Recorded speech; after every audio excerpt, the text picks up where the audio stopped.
अस्सलाम वालेकुम dear students, ये continue mechanics math 409 lecture number 10B 10th lecture का बी पार्ट। आज ये बहुत इंपॉर्टेंट टॉपिक है, मटेरियल टाइम डेरिवेटिव। चलें इसको ऐसा ऐसा सीखने की कोशिश करते हैं। वो कहता है फाई आपके पास एक स्केलर फील्ड है। देखिए होता तो ये स्केलर है, लेकिन जारी बात है किसी चीज पर डिपेंड कर रहा होता है स्केलर, और जिस चीज पर डिपेंड करता है उसकी वैल्यू चेंज करें तो इसकी चेंज होती है, इसलिए इसको फिर फील्ड कह देते हैं। ये देखें, पहली बात है कि ये करंट कॉन्फ़िगरेशन पे डिफाइन किया गया है। जब करंट कॉन्फ़िगरेशन पे डिफाइन किया गया है तो ये स्मॉल एक्स और टी का फंक्शन होगा, यानी कि small x1, small x2, small x3 और टी का फंक्शन होगा। अब क्योंकि स्मॉल x जो होता है वो तो आपको पता है फंक्शन ऑफ कैपिटल x है और टी है, ठीक है जी। और का मतलब ये, और मेरा इंग्लिश वाला नहीं, ये उर्दू वाला, यानी दोनों का फंक्शन है। वैसे इसको काई कहते हैं। तो वो कहता है कि इस तरह से लिखा जा सकता है। अब इसको ध्यान से समझे, ये ठहरेगी स्पेशल फील्ड। क्यों? यहाँ पे देखें फंक्शन किसका, स्मॉल एक्स और टी का। ये दूसरी है जिसको कहते हैं जी मटेरियल फील्ड। ये है फंक्शन किसका, कैपिटल एक्स और टी का। इसको छोटा फाई कह लें, इसको बड़ा फाई, हालांकि ये नोटेशन है। यहाँ पे लिखा है विच डिफाइंस द नोटेशन। बीच में क्या किया हुआ है, बीच में असल में ये किया हुआ था कि स्मॉल एक्स को इससे रिप्लेस किया था कि small x is the function of capital x and T, यानी कि स्मॉल एक्स का ई के बराबर ही था। तो वही मैंने कहा था, जो इतना तकल्लुफ करते हैं तो इसको ओवरऑल ही कैपिटल एक्स का फंक्शन लिख लें। जब ओवरऑल कैपिटल एक्स का फंक्शन लिखना है तो अब ये छोटा फाई बड़ा फाई जरा मुश्किल हो जाएगा लिखना, इसलिए ये नोटेशन यूज की है। ये नोटेशन अगर आपके पास आती है तो इसका मतलब है कि ये आपके पास है मटेरियल डिस्क्रिप्शन या मटेरियल फील्ड। ये नोटेशन आती है तो आपके पास आ जाती है स्पेशल डिस्क्रिप्शन या स्पेशल फील्ड। अब पढ़ते हैं what is a material time derivative. यहाँ पे मटेरियल डेरिवेटिव भी लिखा हुआ है और इसके अलावा मटेरियल टाइम डेरिवेटिव भी लिखा हुआ है, दोनों लिखे हुए हैं। किसका? इसका लिखा हुआ है ये। अब देख लें, कर हम इसका रहे होंगे और ये भी बीच में इन्वॉल्व है, लेकिन एक चीज बता दूं, अब ये मुश्किल नहीं होना चाहिए। अगर ये मुश्किल लगता है ना इस तरह की चीज, कोई चीज, तो वो जो आपने अभी क्वेश्चन किया था ना इसी लेक्चर के ए पार्ट में कि छोटी वेलोसिटी बड़ी वेलोसिटी, में छोटी बड़ी कह रहा हूं, बड़े कंपोनेंट्स छोटे कंपोनेंट्स किस तरह इंटरचेंज करते थे, उसको अंडरस्टैंड कर लें। ये वाला फाई और ये वाला फाई है एक ही, लेकिन ये लिखा जाता है as the function of small x1, small x2, small x3। ये लिखा जाता है as function of capital x1, capital x2, capital x3। अब दोबारा बढ़ते हैं। वो कहता है मटेरियल डेरिवेटिव और material time derivative of phi, इसकी बात कर रहा है, is the rate of change of phi at fixed capital X. ये बहुत इंपॉर्टेंट है, कैपिटल एक्स को फिक्स कर दिया गया है। आइए पहले इसको अंडरस्टैंड करते हैं। ये आपको पता है कि जब पार्शियल डेरिवेटिव लिया जाता है तो सीधी सी बात है कि हम कहते हैं जी कि जिस वेरिएबल के लिहाज से ले रहे हैं वो वेरिएबल ही वेरिएबल है, बाकी सारे वेरिएबल कांस्टेंट है। ये तो होता है ना, मैंने आपको ऑर्डिनरी डिफरेंशियल इक्वेशंस में भी पढ़ाया था, डिटेल में पढ़ाया था। तो बहरल अब अगर इसका लिया जाए पार्शियल डेरिवेटिव टी के लिहाज से, वो तो ऐसे लिखा जाएगा ना, क्योंकि जब हमने कह दिया जी कैपिटल एक्स आपके पास क्या है, कांस्टेंट है, उसने कहा fixed x, capital x is constant. ये तो हो गया इसका। लेकिन जब इसका लिखना है तो वो कैसे लिखा जाएगा? वो कहते हैं we write the material derivatives of phi dot या d phi by d t. ये देखें कैपिटल डी लिखा हुआ है, ये असल में वही है जो एग्जैक्ट डिफरेंशियल होता है, ये ऑर्डिनरी डेरिवेटिव ये वही है। लेकिन यहाँ पे देख लें, ये फाई डॉट जो है ना ये आपके पास d phi by d t है, phi dot is d phi by d t. अब इसमें समझना बहुत जरूरी है। देखें यही मैं कहता हूँ कि ये रिसर्च बेस्ड कोर्स है। रिसर्च बेस्ड कोर्स में इसलिए कहता हूँ कि इसमें एक चीज को समझने के लिए कई चीजें आगे से समझनी पड़ती हैं। ये चीजें बहुत ऐसा ऐसा क्लियर होंगी। इससे पहले कि मैं आगे जाऊं और मेरे दिमाग से निकल जाए, मैं पहले बताऊं, ये ज्यादा क्लियर तब होगा जब आप पहुंचेंगे lecture number 12, assignment number 4, question number 3। फिर सुन लें, जब आप पहुंचेंगे lecture number 12, assignment number 4, question number 3, जो मेरे डायरेक्ट स्टूडेंट्स हैं वो तो देख सकते हैं, अभी भी देख सकते हैं वहां जाके, कि ये पार्शियल डेरिवेटिव एग्जैक्ट डेरिवेटिव के बराबर कैसे हो गया।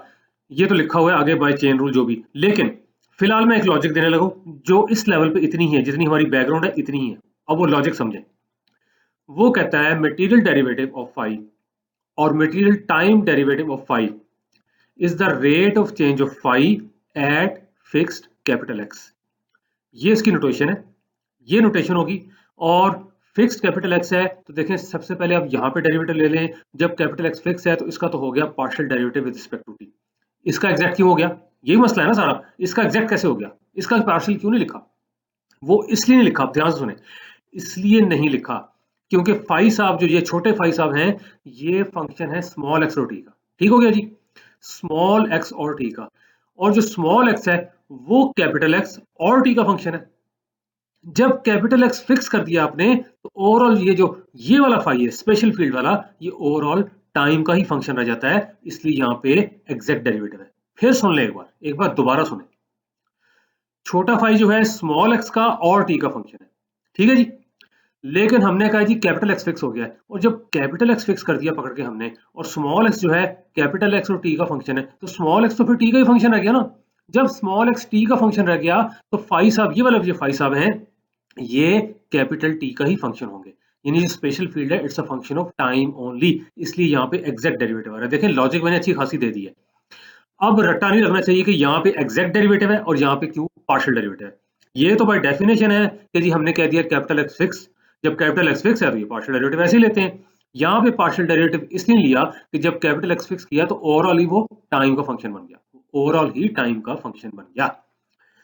अब आगे आता है चेन रूल। अब ये भी देखें चेन रूल, एक तो मैंने अगर आपको कहीं कराया है तो वो तो ordinary differential equations lecture number 8 में, मतलब है कि यहाँ पे देख लें इस तरह का फॉर्मूला वहां पे था।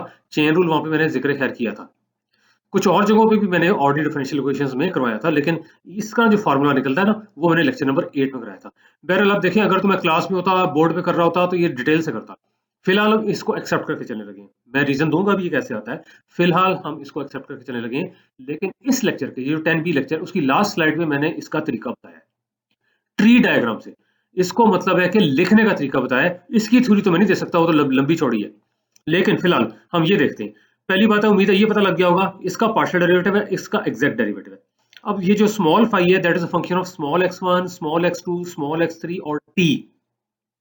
और ये स्मॉल x1 है, यहाँ पे देख लें, ये जैसे स्मॉल xi है, यहाँ पे लिखा हुआ है काई आई, ये असल में ith कंपोनेंट लिया हुआ है। ये स्मॉल x है जो कि होता यही है, इसका ith कंपोनेंट, इसका ith कंपोनेंट सेम होंगे, लेकिन किसके होंगे? वो होंगे g capital x1, capital x2, capital x3 t। अब खाता सारा वही खुल गया कि आपने तो कह दिया जी capital x1, capital x2, capital x3 हो गए फिक्स, क्योंकि कैपिटल x हो गया फिक्स और ये तीनों थे कैपिटल x के कंपोनेंट्स। तो इन शॉर्ट अब बात ये हो गई कि small x1, small x2, small x3 ये भी टाइम का ही फंक्शन हो गए, ठीक है। अब लिखा जा सकता है, यहां पे देखें, ये जब फॉर्मूला लिखा जाता है तो पहले इसको देख लें, इसको देख लें। यहाँ पे हमने क्या करना है, हमने देखना है यहाँ पे x1 का ही फंक्शन है, तो फाई का डेरिवेटिव x1 के लिहाज से, x1 का डेरिवेटिव टाइम के लिहाज से, और सारे पार्शियल डेरिवेटिव। फिर फाई का डेरिवेटिव x2 के लिहाज से और x2 का डेरिवेटिव टाइम के लिहाज से। ये देख लें, अगली टर्म में पहले बता रहा हूँ, पहले वाली बातें बता रहा हूँ। फिर इसी तरह phi is the function of x3, तो फाई का आपके पास डेरिवेटिव x3 के लिहाज से, x3 का टाइम के लिहाज से। अब कौन सा रह गया? t। तो यहाँ पे देख लें, अब ये वाली जो चीज आपके पास बनती है, ये मैं कहूँ जी अच्छा जी, अब फाई का डेरिवेटिव t के लिहाज से और t का डेरिवेटिव t के लिहाज से, वो तो लिखने की जरूरत नहीं, इसलिए ये ऐसे ही आ रहा है, ये ऐसे ही आ रहा है, ये बनता है जी आपके पास। आया ये चेन रूल से। देखें ना, अगर तो ये होता कैलकुलस का कोर्स या बेसिक कोर्स, फिर तो इसकी डिटेल बहुत लंबी चौड़ी दे दी जाती। एडवांस मैथमेटिक्स में मैंने बार बार कहा है कि ये होता है कि पिछला रिजल्ट डायरेक्ट लिखा जाता है, ये लिखा गया, मैंने आपको तरीका भी बता दिया है कि यहाँ पे देख लें, x1 का आपके पास ये फंक्शन आ रहा था, आपने x1 के लिहाज से आपने पार्शियल डेरिवेटिव लिया, और x1 फर्दर टाइम का फंक्शन था और ये आपने कर दिया। इस तरह से x2 के लिहाज से लिया, यहाँ पे देखें, फिर x2 का टाइम के लिहाज से, x3 के लिहाज से लिया, x3 का टाइम के लिहाज से, फिर उसके बाद आपने फाई का डेरिवेटिव टाइम के लिहाज से लिया। अब मैं कहूँ जी टाइम का टाइम के लिहाज से, वो तो वन ही बन जाता है ना, पार्शियल डी में पार्शियल डी, इसलिए वो लिखा नहीं हुआ। अब एक इंपॉर्टेंट चीज सुन लें, ये मैं फिर बता दूं, मैंने लास्ट स्लाइड पे इसका तरीका आपको बताया है, ठीक है ना, टेक्निक बताइए, सारी थ्योरी नहीं। अब यहाँ पे देख लें, ये वही हो रहा है 1 1 2 2 3 3। अब बजाय कि हम इस तरह लिखें, अब हम अपने खैर से, हम माँ बदौलत अपने खैर से इंडेक्स नोटेशन में लिखेंगे। यहाँ पे आई लिखेंगे, यहाँ पे आई इज इक्वल टू 1 2 3, और ये दो टर्म रह जाएंगी, एक ये पहली तो है ही, यहाँ पे आ जाएगा partial x i over partial t into partial phi by partial x i. ये तीनों टर्में लिखने की जरूरत नहीं होगी। अगली स्लाइड पे चलते हैं, क्या ख्याल है? यही है ना, यही मैंने कहा था ना। तो अब यहाँ पे देख लें, ये वही है जी 1 1 फिर 2 2 फिर 3 3 समेशन, तो वही फार्मूला जो पिछली स्लाइड पे लिखा हुआ है। लेकिन अब एक और चीज का ध्यान रखें, इसको जरा पहचानने की कोशिश करें, ये क्या चीज है? ये देखें a v i, small v i. अब देखें कंफ्यूजन ना हो जाए, मैं साफ साफ बोलने लगा हूं, ध्यान से सुना करें इस तरह की बात। आपने जब स्टार्ट किया था तो आपने कहा था अच्छा जी काई का डेरिवेटिव टाइम के लिहाज से वो बन जाता है जी वेलोसिटी। तो ये काई आई उसका पहला ही है ना आपके पास, क्या भला, क्या कंपोनेंट? तो भाई इसको वी आई लिखा हुआ है, कैपिटल वी आई क्यों नहीं लिखा? देखें आप इसी लेक्चर का ए पार्ट देखें, स्मॉल v1 में और कैपिटल v1 में एज इट इज फर्क नहीं था। स्मॉल v1 जो था वो इसलिए लिखा जाता था कि वो फंक्शन होता था small x1 small x2 small x3 और टाइम का। और इसी तरह से small x1 small x2 small x3 को जब रिप्लेस कर देते थे capital x1 capital x2 capital x3, उसी को ही लिख देते थे फिर कैपिटल v1। यहाँ पे क्योंकि स्पेशल खाता खुला हुआ है, फाई आपके पास स्पेशल फील्ड है, सारा कुछ आपने small x1 small x2 small x3 में करना है, इसलिए इसको स्मॉल vi लिखा गया। ले मैंने लॉजिक दे दी, ठीक हो गया जी, ये vi हो गया। और यहाँ पे लिखा हुआ है वेलोसिटी कंपोनेंट। अब ये जो इतना कॉम्प्लिकेटेड था, देखें प्योर मैथमेटिकली वो कितना कॉम्प्लिकेटेड आया था पीछे जो चेन रूल, पहले हमने यूं लिख लिया शॉर्ट फॉर्म में नोटेशन, अब ये मजीद इजी हो गया। क्यों? ये तो है जी वेलोसिटी। ये लगा बात है कि यहाँ पे मैंने खोल के दिखा दिया, यहाँ पे देख लें 1 1 ये टर्म आती है, फिर आप करें 2 2 ये टर्म आती है, फिर करें 3 3 ये टर्म आती है, ये चीज है। और अब यहाँ पे देख लें ये सारे का सारा जो है ना इसके बराबर है, ये सारे का सारा जो है इसके बराबर है। अलबत्ता फिर यूं क्यों लिखा है? इसलिए लिखा है कि आपको नजर आ जाना चाहिए कि ये दो वेक्टर्स का डॉट प्रोडक्ट है, और जो पहला वेक्टर है उसके कंपोनेंट है small v1 small v2 small v3, ये यानी कि वेलोसिटी वेक्टर उसके कंपोनेंट है। दूसरा वाला जो आपके पास है करली फाइव है करली x1 करली फाइव है करली x2 करली फाइव है करली x3, ये किसके कंपोनेंट हैं? यहां से फाइव बाहर निकालें तो ये बनता है डेल ऑपरेटर। याद आया? ये देखें सारी पुरानी चीजें आ रही हैं, ये डेल ऑपरेटर है। तो कहने का मकसद ये था, ये जो बड़ा कॉम्प्लिकेटेड लगता था इस तरह से किया, और ये भी जो कॉम्प्लिकेटेड लगता था ये निकला v dot del phi, v dot del phi निकला ये सारे का सारा। और डॉट प्रोडक्ट कैसे लेते होते हैं? डॉट प्रोडक्ट ये लेते हैं ना, first component with the first ये चीज, plus second with the second ये चीज, थर्ड विद द थर्ड। अब तो आपके टिप्स भी होना चाहिए, ये आपने लीनियर अलजेब्रा में पढ़ा, आपने इस कोर्स में भी प्रूव किया था डॉट प्रोडक्ट का फार्मूला।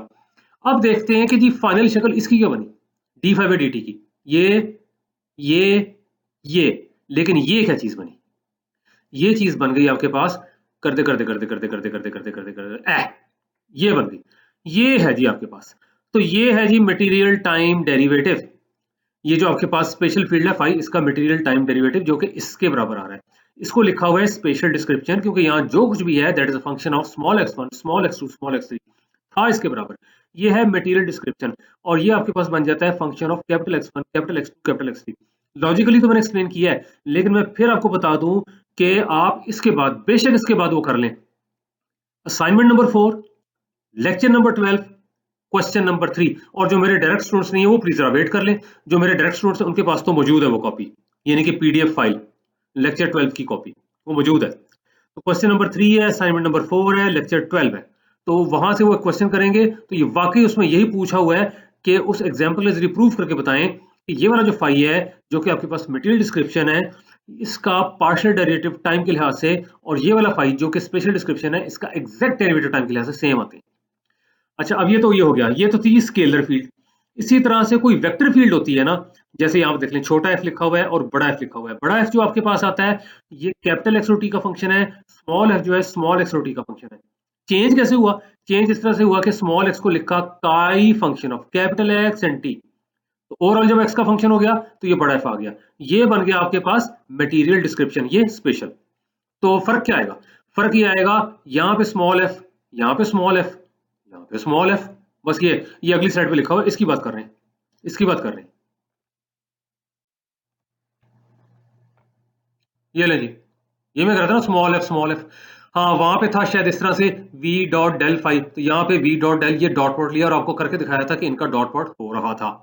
f तो ओवरऑल कॉमन था या पीछे फाइव कॉमन था, तो ये वाली चीज आपके पास आती है जो कि D F by d T होती है, एफ डॉट होती है, लेकिन था इसके बराबर ही। कैपिटल एफ का अगर आपने लेना है तो वही बात हो जाएगी, यहाँ पे आपके पास उसका टाइम डेरिवेटिव होगा एट कैपिटल एक्स कांस्टेंट, ये लिखा है which is the material time derivative of the vector field F. इस पे नहीं कहना जी कि ये इसका लेते हैं, तो दोनों का ही है, दोनों का ही है, ये तो स्ट्रेट फॉरवर्ड लिखा गया है और यहाँ पे चेन रूल लगा के ये, लेकिन ये आपके पास मटेरियल टाइम डेरिवेटिव ही था, क्योंकि वो तब होता है जब क्या कैपिटल एक्स इज कांस्टेंट होता है, इसके बराबर है, यहाँ पे प्रूव किया। आगे वो कहता है a very useful short hand notation of the operator D dot by d T लिख दिया। डॉट कुछ भी हो सकता है, बेशक आपके पास ये स्केलर फील्ड हो या वेक्टर फील्ड हो, फिलहाल इतने रखते हैं, आगे नहीं हम जाते। स्केलर फील्ड हो या वेक्टर फील्ड हो, यहां तक ही खाता रखा हुआ है इसका। कहता है which acts on special field, ये आपने प्रूव कर लिया है, ये देखें ये भी स्पेशल फील्ड है, पीछे जो फाइव था वो भी स्पेशल था जो यहाँ पे आ रहा था, तो ये वाली चीज आपके पास आती है। तो यहाँ पे लिखा हुआ है कि which acts on the special fields reads in index notation. Index notation को ध्यान से देख लें, यहाँ पे तो जो भी स्पेशल फील्ड है उसको डॉट से कर दिया, यहाँ पे जो भी स्पेशल फील्ड है उसको डॉट से कर दिया। ये जो चीज आपके पास आती है ये डॉट प्रोडक्ट है, और जब डॉट प्रोडक्ट होता है तो दोनों वेक्टर्स के इंडिसेस सेम होते हैं। अब ये टिप्स भी होना चाहिए। पहला वेक्टर आपके पास v है, v1 v2 v3 कंपोनेंट्स हैं, इसलिए जनरल इंडेक्स vi। अच्छा, डेल के कंपोनेंट्स क्या होते हैं? करली बाय करली x1, करली बाय करली x2, करली बाय करली x3। जनरल कंपोनेंट करली बाय करली x, इंडिसेस सेम हो गए। जब भी डॉट प्रोडक्ट होता है तो इंडिसेस सेम हो जाते हैं, ठीक है जी, इंडिसेस सेम हो जाते हैं। तो अब यहाँ पे बेशक आप 5 फिट कर लें तभी वो पिछला वाला फार्मूला आ जाता है। एफ को फिट करना है, ये वाला आ जाएगा। यहाँ पे देख लें, इधर एफ फिट करें, ये चीज स्मॉल एफ की बात कर रहा हूँ, जो स्पेशल फील्ड है यहाँ पे करें तो ये वाला आ जाएगा। ठीक हो गया। I123 आपके पास इसकी बात कर रहे हैं। अब वो कहता है रिकॉल करें कि जो वेक्टर डिफरेंशियल ऑपरेटर है यहाँ बताया हुआ, ये डेल ऑपरेटर आपने इस शक्ल में देखा था, curly by curly x i plus curly by curly y j plus curly by curly z के। आई आपके पास जो है unit vector along the x axis जो E1 है, j unit vector along the y axis जो कि E2 है। देख लें फिर वही सिचुएशन है, यहाँ पे देख लें 1 1, यहाँ पे 2 2, यहाँ पे 3 3, समेशन फॉर्म में ही है। अलबत्ता इसको यहाँ पे देख लें ऐसे भी लिखा जा सकता है। अब इसमें कंफ्यूज नहीं होना। देखें वेक्टर वी लिखते हैं ना आप, वी वेक्टर जुबानी बताने लगा हूं, आप इसको जरा नोट कर लें। वी वेक्टर होता है आपके पास, अगर आप इसको कंपोनेंट्स की फॉर्म में लिखते हैं v1 v2 v3, लेकिन यूं भी लिख लेते हैं v1 e1 plus v2 e2 plus v3 e3, और यूं भी लिख लेते हैं vi ei। तो अब ये क्योंकि आपने मैट्रिक्स की फॉर्म में लिखा हुआ है या वेक्टर की फॉर्म में लिखा हुआ है, इसलिए e1 e2 e3 नहीं, कॉमा लगा के लिखा हुआ है, इसमें और इसमें कोई फर्क नहीं। ठीक हो गया, ये ठहरा जी डेल ऑपरेटर। आगे एक प्रॉब्लम दी हुई है। प्रॉब्लम ये दी हुई है कि आपने प्रूव करना है कि डेल क्रॉस एफ बराबर है del operating on del dot F minus del square F. F vector है, एफ आपके पास वेक्टर है, और डेल स्केयर है डेल डॉट डेल, ये लैप्लासियन ऑपरेटर है, ये डेल ऑपरेटर है। अब ये देख लें, पहली बात तो मैं ये बताऊं, थोड़ा सा ना देखें रूटीन से हटके भी सोचा करें। असल में ये भी होता है जी, पता नहीं एग्जाम में आना है कि नहीं आना, तो ध्यान जाता ही नहीं, उससे फिर कोर्स कई बार बोरिंग भी होता है। थोड़ा सा सोचें, ज्यादा ना सी। आपने ऐसा फार्मूला जरूर पढ़ा होगा जिसमें ऑर्डिनरी वेक्टर्स मेरी मुराद है, यहाँ पे तो डेल ऑपरेटर, ये ऑर्डिनरी वेक्टर नहीं है, ये वेक्टर डिफरेंशियल ऑपरेटर है, इसमें डेरिवेटिव इन्वॉल्व है। जैसे a cross b cross c, अगर आपके पास a cross b cross c हो तो उसका फार्मूला क्या था? बेशक नोट कर ले, मैं ऐसा बोलता हूँ, a cross b cross c का फार्मूला था a dot c times b minus a dot b times c। फिर सुन ले, a cross b cross c का फार्मूला आपके पास आता था a डॉट c, इसका इससे डॉट होता था, फिर इससे मल्टीप्लाई किया जाता था। ये मैं एबीसी की बात कर रहा हूं, यहां नहीं मैं बता रहा। फिर आता था minus a dot b into c, यानी कि पहले दो को डॉट और ये अलग। अब देखें अगर पहले दो का डॉट लें माइनस करके तो डेल डॉट डेल, ये तो डेल स्क्वायर बन जाता है। लेकिन अगर वो करते हैं जी a dot c into B, तो a डॉट c तो डेल डॉट f है, तो ये कहते हैं जी कि ये फिर बाद में लिखा जाना चाहिए था, ये पहले को लिखा गया। देखा ना, आ गया ना फर्क, आ गया ना कि जिसको जी बाद में लिखा जाना चाहिए था। देखें आमतौर पे कहा जाता है क्योंकि जी ऑपरेटर है, एक्सपेक्ट करता है, बात वहां पे खत्म कर देते हैं, ये तो ऑपरेटर है। लेकिन जो ऑर्डिनरी वेक्टर्स थे एबीसी, उसमें a डॉट सी इंटू बी आप करते थे, बी तो ऑर्डिनरी वेक्टर था, एक्ट नहीं करता था उनके ऊपर, यानी a डॉट सी पे, तो वो यहाँ पे भी लिख लें, को फर्क नहीं पड़ता। लेकिन देखें, इसलिए मैं चाहता हूँ प्रूफ हो जाए। ये बात ठीक है कि ये ऑपरेटर एक्सपेक्ट करेगा। प्रूफ कैसे करना है? प्रूफ आपने इस तरह से करना है, ये देख लें, एक तो हिंट दी हुई है, हम यूं करेंगे कि इसका आइस कंपोनेंट लेंगे, ध्यान से सुने, मेहरबानी करके डिटर्मिनेंट बना के ना कीजिएगा जो आप पहले करते हैं जी, इसका डिटर्मिनेंट लिखा फिर इसका, फिर फंस गए। फंस से मुराद के मतलब है कि लंबी कैलकुलेशन पड़ गई। इसका ith कंपोनेंट लेंगे, उसको सिंपलीफाई करेंगे और कोशिश करेंगे कि प्रूव कर दें कि जो राइट हैंड साइड पे आपके पास वेक्टर है उसका ith कंपोनेंट जो है ना वो भी उसके बराबर है। यानी कि इन शॉर्ट, इसके ith कंपोनेंट को प्रूव करेंगे इसके ith कंपोनेंट के बराबर, और जब दो वेक्टर्स के ith कंपोनेंट बराबर हो तो वेक्टर बराबर होते हैं, ये करेंगे। अलबत्ता डेल क्रॉस एफ का ith कंपोनेंट इसके बराबर है। अब देखें, ये तो आपने इसी कोर्स के पहले लेक्चर में किया था, a क्रॉस b का फार्मूला किया था ना, मैं सिर्फ आपके क्रॉस प्रोडक्ट का फार्मूला बता रहा हूं, इंडिपेंडेंट ऑफ दैट केस में डेल आ रहा है। ए क्रॉस बी का फार्मूला जुबानी जरा रिकॉल करें, वो था एप्सिलॉन आई जे के ए जे बी के ई आई। फिर सुने, एप्सिलॉन आई जे के ए जे बी के ई आई, उसी तरह से यहाँ पे आ रहा है एप्सिलॉन आई जे के, और वो क्योंकि ए क्रॉस बी था तो ए जे था, यहाँ पे डेल क्रॉस एफ है तो डेल का जो आपके पास है जेथ कंपोनेंट वो ये आ रहा है। इसी तरह से वो ए क्रॉस बी में आप करते थे एप्सिलॉन आई जे के ए जे बी के सेकंड वेक्टर का केथ कंपोनेंट, यानी कि एफ का केथ कंपोनेंट ये आ रहा है। आगे तो आता था ई आई जो यहाँ लिखा नहीं हुआ, ये देख लें, ये भी मैंने आपको रिकॉल करवा दिया। अब देख लें पिछला अगर आप साथ साथ कर रहे हैं तो दिस इज नथिंग। हाँ, अब एक रिक्वेस्ट, रिक्वेस्ट ये है कि इसको पहले ट्राई करें, इसको जरूर ट्राई करें, इसका ith कंपोनेंट लें, कैसे लिखना है मैं अभी नहीं बता रहा, और उसको सिंप्लीफाई करें, देखें क्या वो इसके ith कंपोनेंट के बराबर आता है, और ये देख लें लेफ्ट हैंड साइड पे राइट हैंड साइड पे वेक्टर्स ही हैं, ये देख लें, ये तो आपके पास बनती है scalar field del dot F, ये तो वेक्टर है ना, वेक्टर डिफरेंशियल ऑपरेटर, और यहाँ पे देख लें लेप्लासियन तो आपके पास स्केलर ही होता है लेप्लासियन ऑपरेटर, लेकिन ये वेक्टर पे एक्ट कर रहा है, और यहाँ पे तो आपके पास ना सिर्फ क्रॉस प्रोडक्ट हो रहा है बल्कि ट्रिपल क्रॉस प्रोडक्ट हो रहा है, और वो तो वेक्टर ही आएगा, मैंने यूं भी बता दिया आपको। तो आपने इसका ith कंपोनेंट लेना है और प्रूफ करने की कोशिश करनी है कि वो इसके ith कंपोनेंट के बराबर हो, तो बात बन जाएगी। पहले खुद ट्राई करें, नहीं होता तो गुड न्यूज ये है कि ये सारे का सारा क्वेश्चन अगले लेक्चर के स्टार्ट में किया, यानी कि लेक्चर नंबर 11 के स्टार्ट में किया हुआ है। आगे चलते हैं। ले जी, मैंने कहा था चेन रूल आपको बता दूंगा, ट्री डायग्राम मैं आपको बता दूंगा, जिससे जो अभी फार्मूला हमने डायरेक्ट लिखा था उसको रिकॉल करना आसान हो। वैसे तो आपको मेन थ्योरी आनी चाहिए, लेकिन मैं दारी बात है वहां पे उतनी डिटेल में नहीं जा सकता, वो तो कैलकुलस का टॉपिक है। ये देखें ऐसे करते हैं, सबसे पहले देखें यही था ना आपके पास small x1 small x2 small x3 और टाइम का फंक्शन, ये फाई साहब, लेकिन स्मॉल x1 फिर टाइम का फंक्शन, स्मॉल x2 फिर टाइम का फंक्शन, स्मॉल x3 फिर टाइम का फंक्शन। ये मैं जो आपके पास अभी जो फार्मूला निकला था वो इस बेस पे निकला था, वैसे जनरल तौर पर नहीं कह रहा, जनरल तौर पर तो x1 x2 x3 t ये सारे इंडिपेंडेंट होते हैं, जनरल तौर पर तो इंडिपेंडेंट होते हैं प्योर मैथमेटिकली, लेकिन यहां पे देख लें सब टाइम का फंक्शन थे क्योंकि कैपिटल एक्स हमने पकड़ के फिक्स कर दिया था, उसके लिहाज से मैं लिख रहा हूं। तो अब इस तरह से ट्री डायग्राम बनती है। ये जो डिपेंडेंट वेरिएबल है सबसे पहले ऊपर ही आता है, फिर देखते हैं जी किस वेरिएबल पे डिपेंड कर रहा है, ये लें जी टाइम पे डिपेंड कर रहा है, और ये देख लें इन जनरल तो इसके बहुत ज्यादा, यानी कि बहुत ज्यादा मुराद के 4 चीजों पे डिपेंड कर रहा है, स्मॉल x1 पे, स्मॉल x2 पे, स्मॉल x3 पे और t पे, ठीक है जी। तो अब टाइम पे डिपेंड कर रहा है और एक्चुअली 4 वेरिएबल्स पे डिपेंड कर रहा है, तो आप टाइम के लिहाज से इसका ले लें पार्शियल डेरिवेटिव, ठीक हो गया जी। और किस पे डिपेंड कर रहा है, x1 पे डिपेंड कर रहा है। अब क्योंकि ये x1 पे डिपेंड कर रहा है तो आप फाई का डेरिवेटिव लेंगे x1 के लिहाज से, ये ठीक है जी। अब यहां से देखें, अब मैं पहले इसको अपीयर करवा देता हूं, ये ले x2 पे डिपेंड कर रहा है, फाई का डेरिवेटिव x2 के लिहाज से, सारे पार्शियल डेरिवेटिव, और इसमें रटा नहीं है, इसमें लॉजिक है, क्योंकि पार्शियल डेरिवेटिव तभी लेते हैं जब एक चीज फंक्शन होती है सेवरल वेरिएबल्स का, ठीक है, ये सेवरल वेरिएबल्स का फंक्शन है तो इसलिए पार्शियल डेरिवेटिव आ रहे हैं।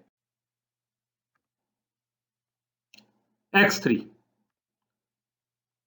ये लें जी, यहां पे आपके पास जो है फाई का डेरिवेटिव लिया हुआ है x3 से, ये भी पार्शियल डेरिवेटिव, ये तो खाता खुल गया यहाँ पे। अब आगे एक और चीज, small x1 small x2 small x3 ये सारे के सारे क्या थे, अब ये टाइम का फंक्शन थे, तो लें जी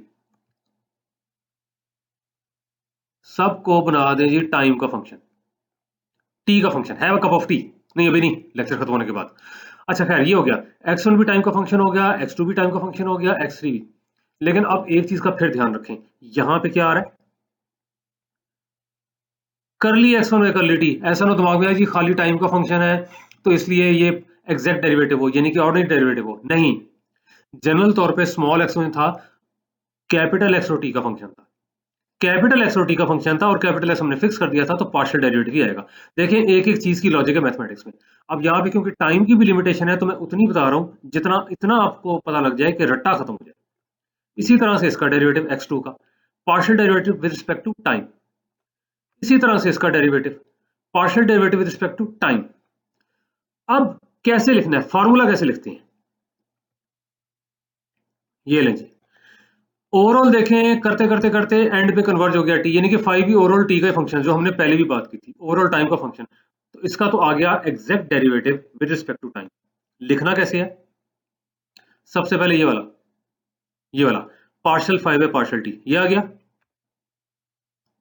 प्लस इन दोनों को मल्टीप्लाई करें, ये मैं कह रहा हूं ये टेक्निक है, ये कोई थ्योरी नहीं है, इन दोनों को मल्टीप्लाई करके लिखें, मल्टीप्लाई करेंगे तो पार्शियल फाइव है partial x1 which is this one into partial x1 by partial T, ये हो गया। आगे चलें,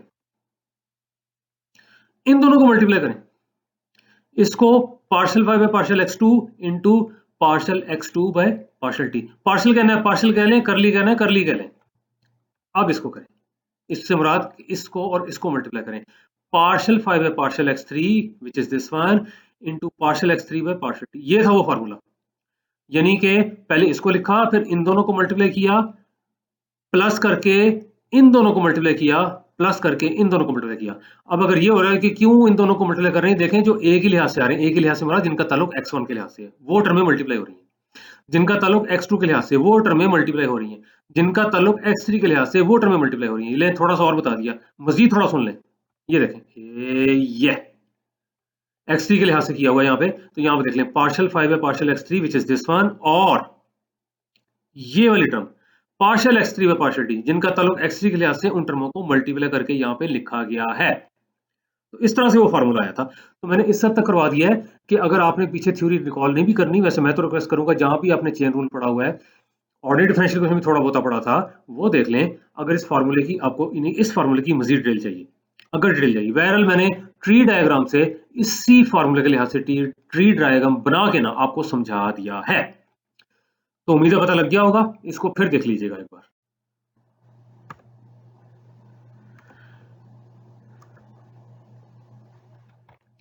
ये लें जी, कोई क्वेश्चन हो तो जरूर पूछ लीजिएगा।